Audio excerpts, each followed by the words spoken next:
হাঙর নদী গ্রেনেড। সেলিনা হোসেন। 12 ভাই বোনের সবচেয়ে ছোট বলে বাবা আদর করে নাম রেখেছিল বুড়ি। অবশ্য আদর করে কিনা কে জানে, বুদ্ধি হবার পর থেকেই জেনে এসেছে ওর নাম বুড়ি। নামটা ওর পছন্দ হয়নি, শুনলেই শরীর চিরবিড়িয়ে ওঠে।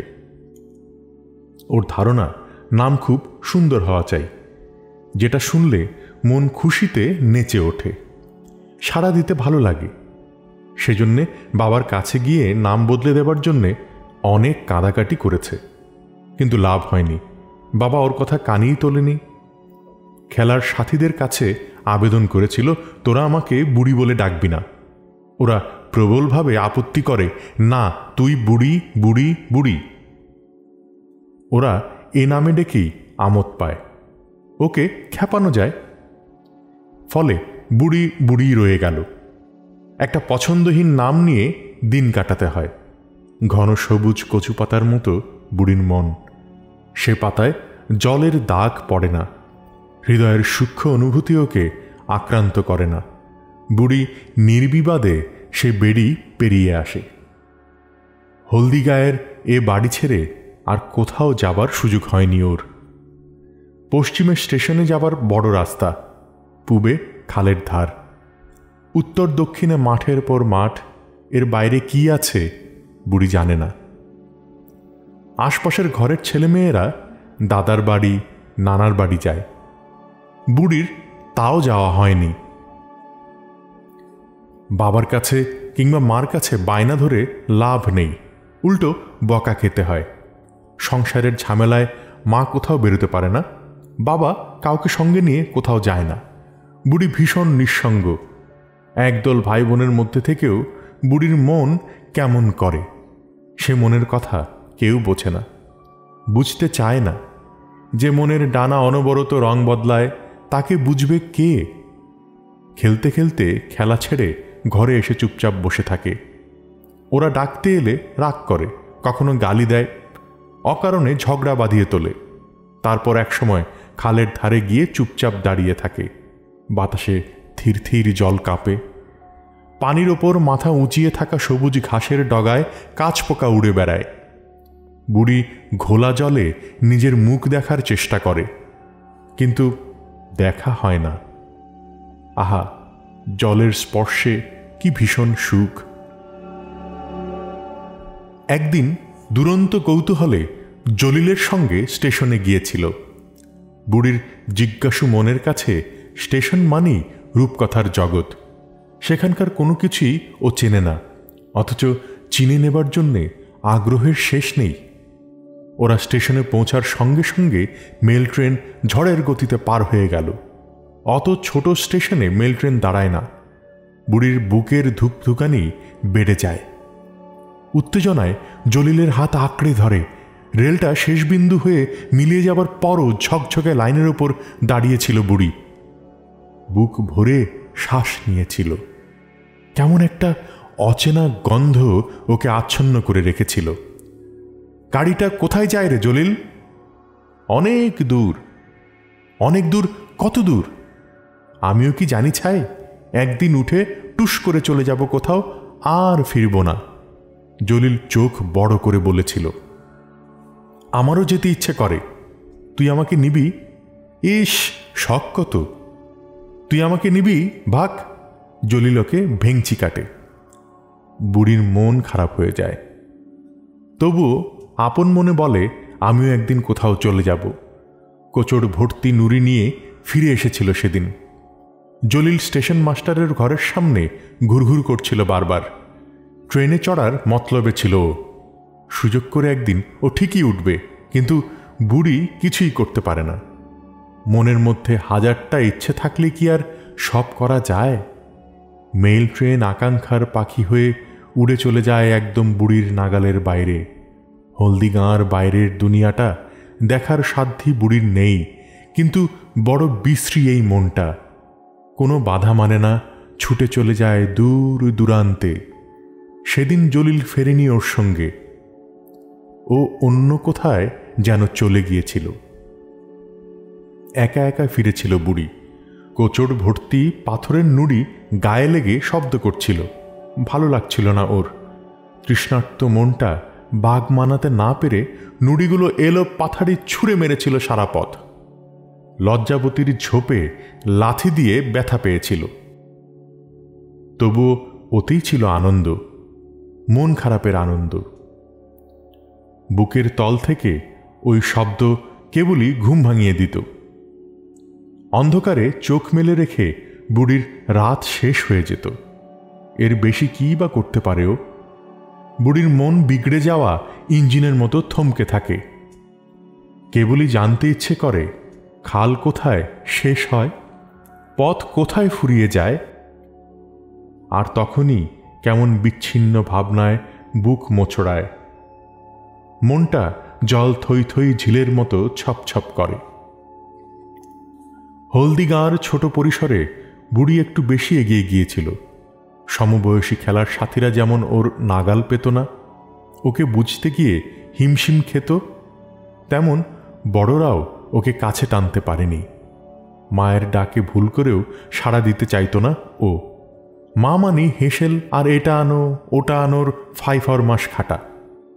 তার চাইতে খালের ধার ভালো, জামরুল গাছের তলা ভালো, আর এজন্যেই মার কাছ থেকে বিচ্ছিন্ন হয়ে গেল। বুড়ি কারো জন্য কোনো বন্ধন অনুভব করে না। কোনোদিন ভাত খেতে ডেকে না পেয়ে মা রেগে গনগন করত, এমন ছিষ্টি ছাড়া মেয়ে বাপের জন্মেও দেখিনি বাবা, ওর যে কি হবে। বুড়ি তখন হয়তো বাগানের স্যাঁতস্যাঁতে অন্ধকারে বড় বাদাম গাছের তলায় হাত পা ছড়িয়ে বসে জিভে শব্দ তুলে তেঁতুল চাটছে। দুপুরের খাবার কথা ওর মনে নেই। একা থাকতে কি যে ভালো লাগে। বেশি লোকজনের মাঝে ওর কেমন হাঁফ ধরে যায়। এই গাছগাছালি কথা বলে না বলেই বুড়ির এত প্রিয়। কোনো কারণে বাড়িতে লোকজন বেশি বেড়াতে এলে বুড়ির সুবিধে। তখন ওর কথা কেউ মনেই করে না।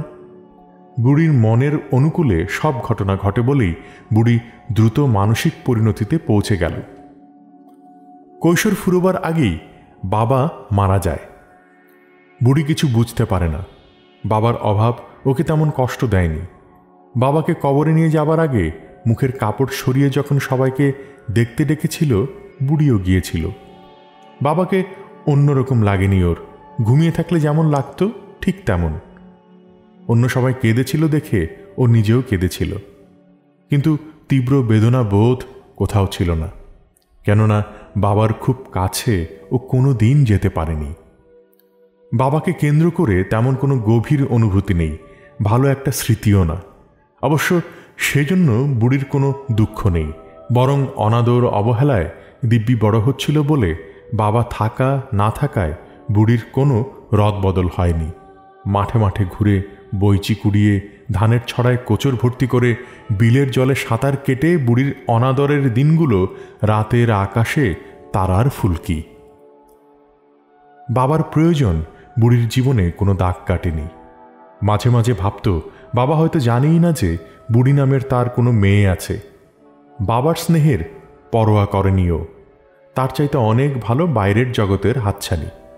মাঠঘাট ঝোপঝাড় পথ প্রান্তরের ডাক বুড়ির নাড়িতে নাড়িতে। এমনি করে সবার অলক্ষ্যে সংসারের নিয়মের গণ্ডির বাইরে বুড়ি ছিটকে পড়ে। কৈশোর শেষ হবার সঙ্গে সঙ্গে বিপত্নিক চাচাতো ভাই গফুরের সঙ্গে বিয়ে হলো বুড়ির। গফুরের বয়স নিয়ে মার একটু আপত্তি ছিল, কিন্তু পিতার অবর্তমানে অভিভাবক বড় ভাইয়ের কাছে সে আপত্তি টেকেনি। তোমার ওই দস্যি মেয়েকে কে সামলাবে মা? এতদিন ছোট ছিল, লোকের চোখে পড়েনি, কিন্তু দিন দিন তো ধিঙ্গি হচ্ছে। শেষে একটা কেলেঙ্কারি না হলে বাঁচি। বড় ভাই রেগে গিয়েছিলেন। মা বুড়ো হয়েছেন, কার কাছেই বা জোর খাটাবেন। তবু বুড়িকে একটু বুঝতে চেয়েছিলেন, কিন্তু ক্ষমতা ছিল না তার। মার বিষণ্ণ মুখের দিকে চেয়ে হয়তো খারাপ লেগেছিল, তাই বড় ভাই গলা নরম করে বলেছিলেন, গফুরের সঙ্গে বিয়ে হলে খারাপ হবে না মা। তাছাড়া আমাদের চোখের ওপরেই তো থাকবে। ভিন গায়ে বিয়ে দিয়ে চিন্তার শেষ থাকবে না। ওর যা স্বভাব, বাপদাদার মুখে কালি দেবে। মা চুপ করেই থাকলেন। বড় ভাই নিজের রায় জানিয়ে বেরিয়ে গেলেন। বুড়িকে কোনো রকম একটা বিয়ে নামক বন্ধনের মধ্যে ঠেলে দেয়াই ছিল তার লক্ষ্য। বুড়ির স্বভাব এবং আচরণ কোনোটাই তার পছন্দ ছিল না। দেখে শুনে বুড়ি নিজেই চুপচাপ ছিল। বড় ভাইয়ের হাতে পায়ে ধরতে ওর বাঁধল। তাছাড়া নিজের মনের কাছে অন্য কারো ঠাঁই নাই যার, তার জীবনে স্বামী আর কতটুকু পরিবর্তন ঘটাতে পারবে ও খুব একটা উৎসাহ পায় না, তেমন উত্তেজনাও বোধ করে না। শুধু বিয়েকে কেন্দ্র করে একটাই স্বপ্ন ছিল মনে। ভেবেছিল আর কিছু না হোক, এক গা ছেড়ে আর এক গায়ে যাওয়া যাবে, অন্তত একটুখানি পাগলা হাওয়া বাইরে যাবার ডাক শোনাত। হলদি গায়ের বেড়িটা ভাঙতে পারবে। নৌকার ছোঁয়ের ভেতর বসে ঘোমটার ফাঁকের বিমুগ্ধ দৃষ্টি ওকে স্বস্তি দেবে। কোনো অপরিচিত জনের লোমশা হাত বুড়ির জীবনের বাগ বদলের মাইলস্টোন হয়ে দাঁড়াবে। পান খাওয়া লাল দাঁতের হাসি ছাড়া বুড়ির জন্য আর কিছু অবশিষ্ট থাকবে না। কিন্তু কোনো ইচ্ছেই পূরণ হয়নি ওর।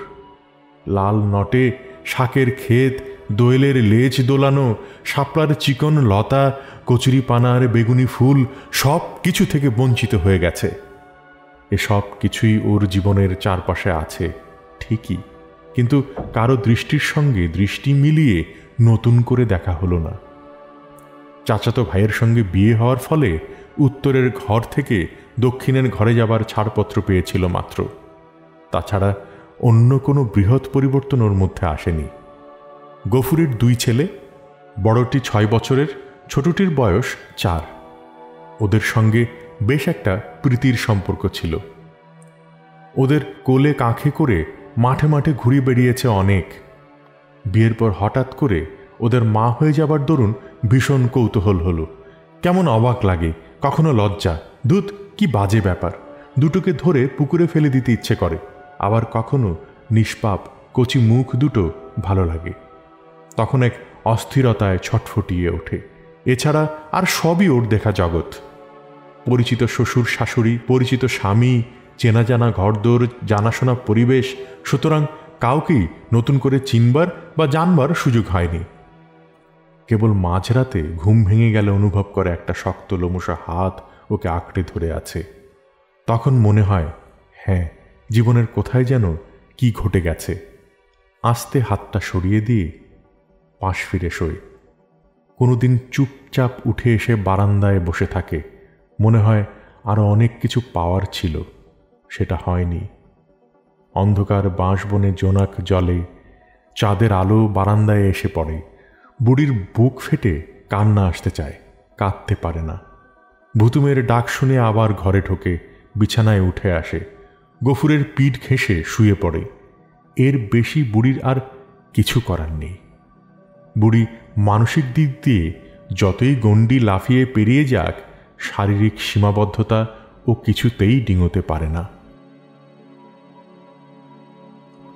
কোনো রাতে গফুর টের পেলে জিজ্ঞেস করে, কোথায় গিয়েছিলে বুড়ি?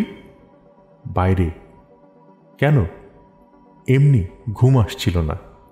গফুর কথা বাড়ায় না, আবার ঘুমিয়ে যায়। আর বুড়ি বাকি রাত এপাশ ওপাশ করে কাটিয়ে দেয়। কখনো কখনো যখন গফুরের ভীষণ ইচ্ছের কাছে নতি স্বীকার করে না, তখন ওর পুলক লাগে। গফুরের নরম মিনতি রেলের ঝিকিমিকি শব্দের মতো মনে হয়। গফুরের বুক আঁকড়ে ধরে একটা আদুরে বিড়ালের মতো মুখ খসে। আর গফুরের তীব্র আকাঙ্ক্ষা যখন দীপ্র হয়ে ওঠে, তখন অবলীলায় শান্ত হয়ে যায় ও। গফুরের বুড়ি ডাকের সঘন মাদকতায় সাড়া দেবার মতো অবস্থাও নিঃশেষ হয়ে যায়। হারিয়ে যেতে থাকে সেই না দেখা জগৎটায়। অনবরত ডুবে যায় ট্রেনের ঝিকিমিকি শব্দের অতল তলে। কেউ আর ওকে ধরতে পারছে না।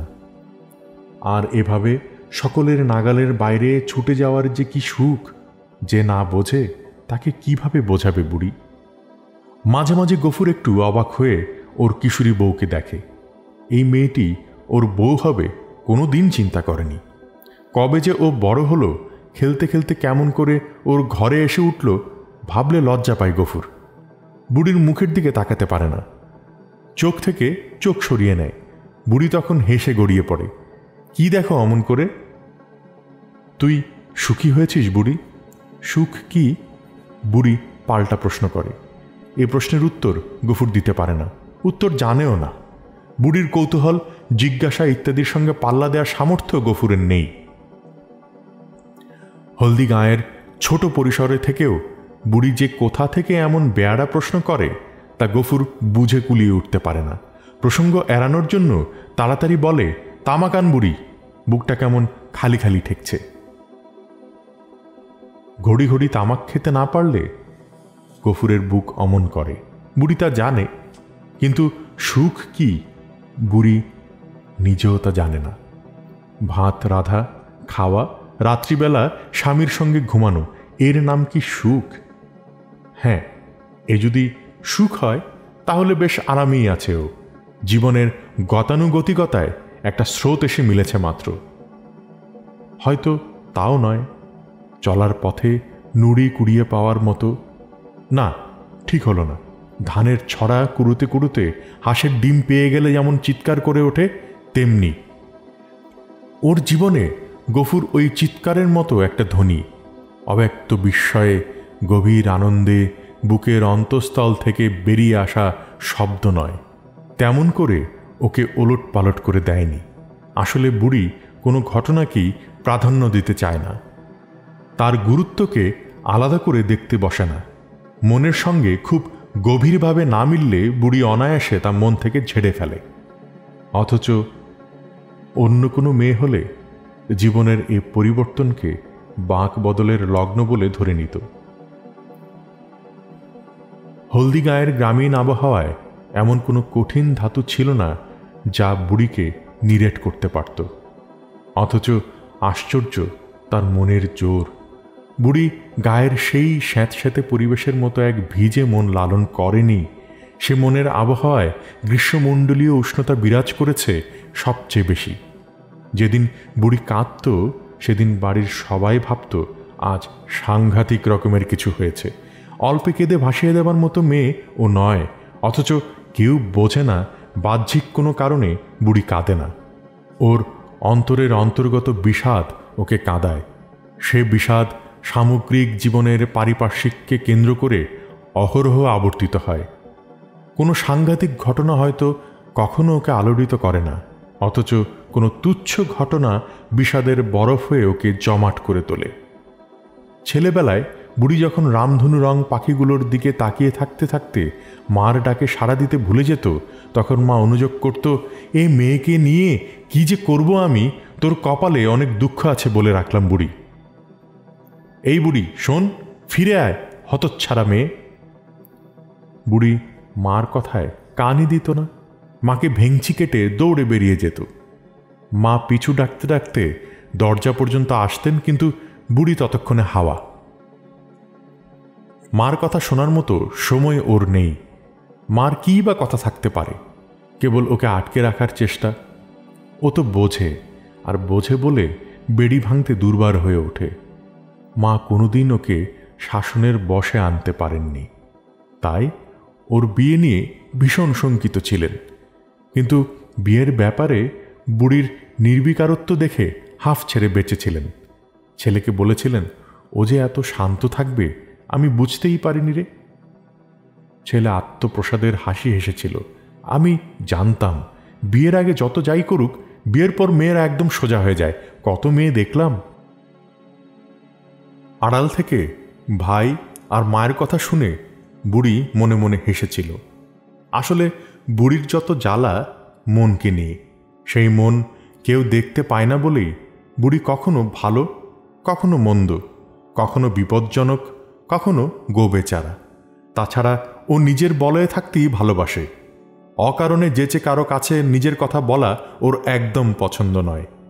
বুড়ির এই নিজস্ব ক্ষেত্র আছে বলেই তার চাষবাস আছে, ফসল ফলানো আছে, তার মাড়াই আছে, গোলায় ভরা আছে। অন্য কাউকে ওর প্রয়োজনই হয় না। মা আর ভাই এর বেশি কী বা ভাবতে পারবে? নিরীহ গোবেচারা স্বামী বুড়ির। কোনোদিন বুড়ির মতের বিরুদ্ধে কথা বলে না, পারতপক্ষে বকে না। ঝগড়া বাঁধাতেও অপারক গফুর, বরং সারাক্ষণ বুড়িকে তুষ্ট রাখার আপ্রাণ চেষ্টা পরিলক্ষিত হয় গফুরের সব কাজে। ও যেন কোনো অসাধারণ বস্তুর পবিত্রতা রক্ষার্থে সর্বদা ব্যস্ত। তাই পারিবারিক কলহ কখনো দানা বেঁধে ওঠে না। বুড়ি যা বলে সঙ্গে সঙ্গে সেটা মেনে নেয় গফুর। বুড়ির অন্যায় আবদার নেই, হিংসা নেই, খুঁটিনাটি বস্তু নিয়ে কারো সঙ্গে বাঁধে না। বুড়ির কাছে গফুরের কৃতজ্ঞতা এই জন্যেই। মাঝে মাঝে ওকে আদর করতে গিয়ে কেমন থমকে যায় গফুর। ওর মুখটা খুব কাছে টেনে নিয়ে বলে, তোকে বিয়ে করা আমার বোধহয় ঠিক হয়নি বুড়ি। কেন? আমি তোর চাইতে অনেক বড়। বয়সে কি? খেতে দাও তো ঠিক মতো। কি যে বলিস! খারাপ কি? কথায় আছে না, পেটে থাকলে পিঠে সয়। গফুর আর কথা বলতে পারে না। এই বুড়ির অভিমান না অভিযোগ তাও বোঝার দুষ্কর। ওর সঙ্গে কথা বলতে যাওয়ার এই এক দোষ।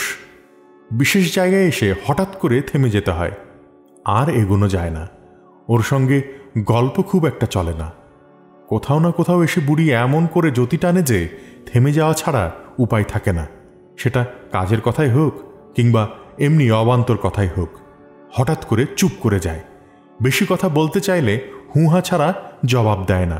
তখন গফুর নিরুপায় হয়ে বলে, তামাকান বুড়ি, বুকটা কেমন খালি খালি ঠেকছে। বুড়ি হাসতে হাসতে উঠে যায়। তবে গফুরের বয়স নিয়ে কোনো অভিযোগ ছিল না বুড়ির। এই নিয়ে ও একদম মাথা ঘামায়নি।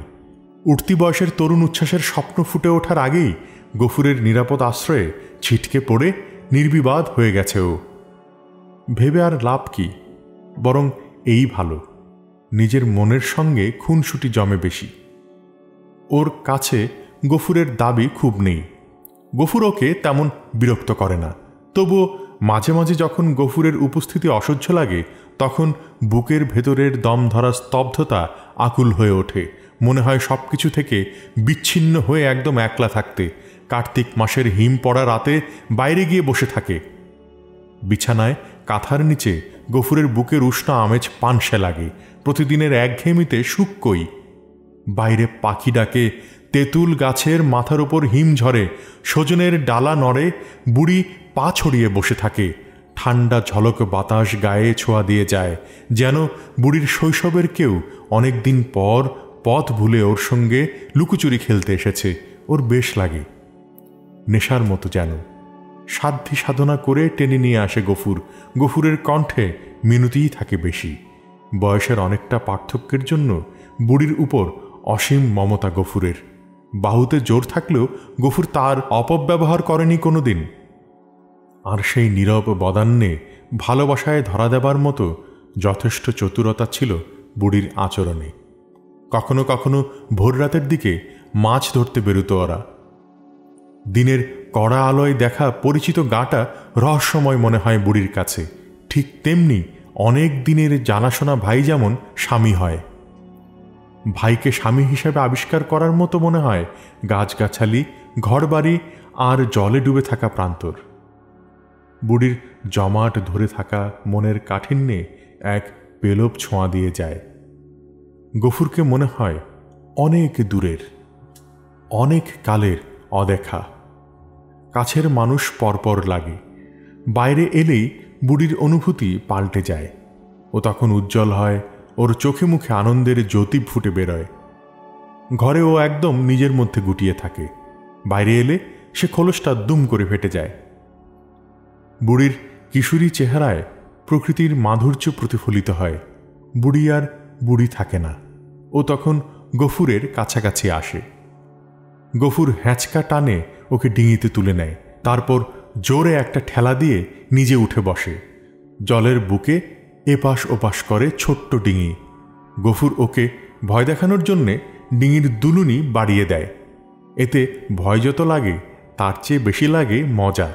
ও তো উদ্দাম বেপরোয়া হতেই চায়। নৌকা ডুবে গেলেই বাকি, ভাসতে ভাসতে ও চলে যেতে পারবে অন্য কোথাও। এখানে ফিরে আসার দায়ভার থাকবে না। গফুর বলে, ভয় লাগে বুড়ি? ভয় কিসের? তুমি তো আছো। বুড়ি সজোরে গফুরের হাঁটু জড়িয়ে ধরে, হাসতে হাসতে গড়িয়ে পড়ে নৌকার উপর। বাইরে এলে তুই বদলে যাস বুড়ি। ঘরে তুই যেন কেমন মন মরা থাকিস, মনে হয় আমি তোর পর। ভালো করে কথাই বলিস না। বাইরটা আমার ঘর যে, বাইরে এলে আমার প্রাণভোমরা ছাড়া পায়, এজন্যই তোকে সঙ্গে নিয়ে আসি। গফুর আত্মপ্রসাদের হাসি হাসে। এই যাত্রায় বুড়ির সঙ্গে ওকে কথায় ঠকতে হয়নি। ও একটা জুৎসই উত্তর দিতে পেরেছে। গর্বে আনন্দে গফুরের বুক ভরে যায়। শান্ত পানিতে নৌকা ভাসে। গফুর বৈঠা ছেড়ে দিয়ে বুড়িকে কাছে টেনে নেয়। বুড়ির কিশোরী ঠোঁটে অপূর্ব মাধুর্য। গফুর পাগলের মতো নেশা খোঁজে। দিক ভুল হয়ে যায় গফুরের, কোনো দিশা করতে পারে না। বুড়ি তখন অনেক কাছের, অনেক উষ্ণ, অনেক মিনতি ভরা। আহ, বুড়ি কেন সবসময় এমন থাকে না? নৌকা যখন অন্যদিকে ঘুরে যাবার উপক্রম হয়, গফুর তখন আবার বৈঠা নেয়।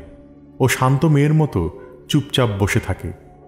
তখন ও নিজের মধ্যে থিতিয়ে যায়। বুড়ির ভাই বলে, গফুর বুড়িকে মাথায় তুলেছে। একই নাচুনে মেয়ে, তার উপর পড়েছে ঢোলের বাড়ি। বুড়ি ভাইয়ের কথার জবাব দেয় না, জবাব দিয়ে ঝামেলা বাড়াতে চায় না। মা এই ব্যাপারে বুড়িকে প্রশ্রয় দেয়, ওরা ওদের মতো থাকুক না। বিয়ের পর বুড়ি যে সব মেনে নিয়েছে, এই আমার কপাল। মেয়েটা শান্তিতে থাকলেই আমি বাঁচি। মা অনেক বুড়িয়ে গেছে, চোখে ঝাপসা দেখে, তবু বুড়ির জন্য উৎকণ্ঠার শেষ নেই। শৈশব থেকেই এই মেয়েটির আচরণ মাকে বড় বেশি ভাবিয়েছে এবং এখনও ভাবায়। পাড়াপড়শি মাঝে মাঝে বুড়িকে মন্দ বলে। মেয়ে মানুষের একই স্বভাব, এসব ভালো না বুড়ি। বুড়ি ঝগড়া করে না, মুখের উপর জবাব দেয় না, সেজন্য কেউ ওর সঙ্গে তেমন সুবিধা করতে পারে না। বুড়ি চুপচাপ থাকতেই ভালোবাসে। যারা নিজেদের ভালো মন্দ বোঝে না, তারা ওকে ভালো মন্দের কি বোঝাবে? ও আপন মনে হাসে। এসব কথা শুনতে ওর ভালোই লাগে, কেননা এসব কথায় ওর কিছু যায় আসে না। গফুরের নৌকা অনেক দূর চলে এসেছে। বুড়ি হাঁটুতে মুখ গুজে আপন ভাবনায় মগ্ন। মার কথা, ভাইয়ের কথা, পড়শিদের কথা ওকে আচ্ছন্ন করে রাখে। সরসরিয়ে আধার সরে যায়। ভোর রাতের হিমেল বাতাস জাদুকরী স্পর্শের মতো মায়াময় লাগে। পড়শিরা যারা ওকে উপদেশ দেয়, তারা কি বুঝবে এর মর্ম? বুড়ির ভালো লাগা ধরার সাধ্যি ওদের নেই। এখন এই মুহূর্তে বুড়ির কেবলই মনে হয়, এ ডিঙি যদি খাল পার হয়ে অনেক দূর চলে যেত, যদি বড় গাঙের ডাক শোনা যেত। এই দেশটার কোথায় কত কি যে আছে, বুড়ির কিছুই দেখা হলো না। দূরের কোনো কুটুম এলে বুড়ি মনোযোগ দিয়ে সেই জায়গার কথা শোনে। শহর কি জানে না বুড়ি, সেখানের মানুষ কেমন তাও জানে না। কত কি যে ওর জানার বাইরে রয়ে গেল। বুড়ি এক বুক পিপাসা নিয়ে দূরের দিকে তাকিয়ে থাকে। গফুরের ডিঙি তর তরিয়ে বয়ে যায়। তুই এত কি ভাবিস বুড়ি? ভাবি? কি আবার ভাবি? ভাবনার কি শেষ আছে? বুড়ির হাসি খান খান হয়ে ভেঙে গড়িয়ে যায় জলের বুকে। গফুর একটুক্ষণ থেমে সেই পুরনো প্রশ্ন আওড়ায়, তোকে আমার বিয়ে করা ঠিক হয়নি বুড়ি? কেন? এবার বুড়ি অবাক হয়। কেন আবার? তোর সঙ্গে আমার বয়সের ফারাক যে অনেক। তাতে কি, বয়সে কি হয়? ও নতুন ভঙ্গিতে উত্তর দেয়, এই জন্যই তো তোকে বুঝি না, তোর ভাবনা ধরতে পারি না। হতাম তোর বয়সী, তাহলে ঠিক হতো। গফুর একটা নিঃশ্বাস ফেলে। বুড়ি ঠোঁট উল্টে বলে, বুঝে কি লাভ? যার যার ভাবনা তার তার কাছে। তুমি বুঝলেই বা আমার কি এসে গেল? আমার অত শত ভালো লাগে না। তাছাড়া আমার ভাবনা কেউ বেশি বুঝতে চাইলে আমার রাগ হয়। ও আবার হেসে গড়িয়ে পড়ে। ওর অকারণ উচ্ছ্বাস আজ যেন মাত্রা ছাড়িয়ে গেছে। নিজেও তা রোধ করতে পারছে না। বুড়ির শরীরের ঝাঁকুনিতে নৌকার দুলুনি বেড়ে যায়। গফুর অবাক হয়ে তাকিয়ে থাকে। কখনোই ওকে বুঝতে পারে না। এমন বাঁধ ভাঙা হাসিও কদাচিৎ দেখা যায়। গফুর হাসতে হাসতে বলে, এত হাসিস না বুড়ি, জানিস না যত হাসি তত কান্না। ছাই, তোমার যেমন কথা, হাসি পেলে হাসবো না বুঝি? বুড়ির হাসি আর থামে না। গফুরও অকারণে হাসে, ছোঁয়াচে হাসি। জোরে জোরে বৈঠা টানে। জলের কোলে নিবিড় সান্নিধ্য খোঁজে ডিঙি, এবং সঙ্গে দুটি তৃষ্ণার্ত প্রাণও। গফুরের মাঝে মাঝে ইচ্ছে করে বুড়ির মতো হয়ে যেতে। বুড়ির বয়সটা ফিরে পেলে গফুর পৃথিবীতে আর কিছুই চাইত না। জমিজমা, ঘরবাড়ি, মাছ ধরার জাল, ডিঙি নৌকা সব দিয়ে দিতে পারেও। কোনো দিনই হিসেবে লোক ছিল না। এখন বুড়ির সান্নিধ্য ওকে আমূল পাল্টে দিয়েছে। ওকে একটু খুশি করতে পারলে বুক ভরে যায়। যখন বুড়ি মনমরা হয়ে থাকে, হাজার ডাকলেও সাড়া দেয় না, কথা বলতে চায় না, তখন ভীষণ খারাপ লাগে গফুরের। কি করবে বুঝতে পারে না। ঘন ঘন হুকো টানা ছাড়া আর কিছুই করার থাকে না। প্রথম স্ত্রীকে কেন্দ্র করে এমন কোনো ইচ্ছেই গফুরের ছিল না। অথচ তখন দুজনেরই ভরা যৌবন, শারীরিক অনেক মাতাল ইচ্ছে ছিল, সান্নিধ্যে ছিল উষ্ণতা, ছিল আমেজ। কিন্তু সে বউ গফুরের চেতনা দখল করতে পারেনি। সে সময় গফুর মাঠে মাঠে বেশি সময় কাটিয়েছে। যাত্রা শুনে রাত কাবার করে ঘরে ফিরেছে। বউ ওকে কিছু বলেনি, কোনো অনুযোগ করেনি, বরং প্রথম বউয়ের ভয় ছিল বেশি। সব সময় আড়ষ্ট হয়ে থাকত। সেসব নিয়ে গফুরের কোনো মাথা ব্যথা ছিল না। দুটো ছেলে হওয়ার পর সম্পর্ক আরও শিথিল হয়ে যায়। গফুরের মনে হতো তখন কোনো বন্ধন ছিল না, কিন্তু এখন ও একটা বন্ধনের মধ্যে আছে। এই বন্ধন ওকে যত দূর টেনে নিয়ে যাবে তত দূর যেতেই ও রাজি। বুড়ি প্রাণবন্ত, সতেজ, সংসারের অনেক কিছুই বোঝে না। তবুও বুড়িকেই বেশি ভালো লাগে গফুরের। ওর মধ্যে যেন অতিরিক্ত কিছু আছে।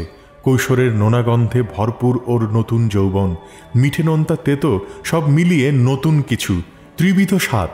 অথচ একটার সঙ্গে আর একটার অদ্ভুত যোগাযোগ।